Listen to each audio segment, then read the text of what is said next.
this book series sprouted from those conversations of all of us sharing our different, just strange stories from wherever we grew up. Kat Klockow and her 5 collaborators on Cincinnati Cabinet of Curiosities love to tell scary stories. Cincinnati Cabinet of Curiosities is an anthology-style comic book in which each writer tells illustrated versions of their favorite local haunted, sometimes called cryptid, Halloween tales.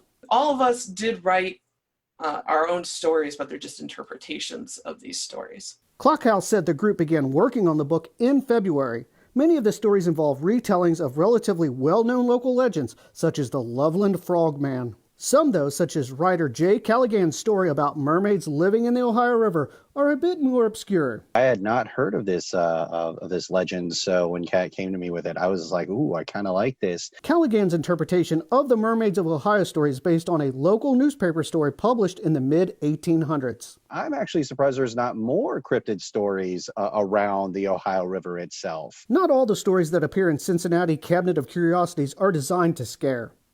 Take Christina Wald's retelling of the story about a portal to hell supposedly located in Blue Ash. It's always a friend of a friend this happened to, or whatever. And you could tell that this is all just sort of almost a mashup of horror tropes. She wrote a very humorous, I'm going to say, very good interpretation of Satan's Hollow, kind of making light of all the spookiness that a drainage ditch can really give you. The artist also launched a Kickstarter campaign to help pay for the cost of printing the comic book.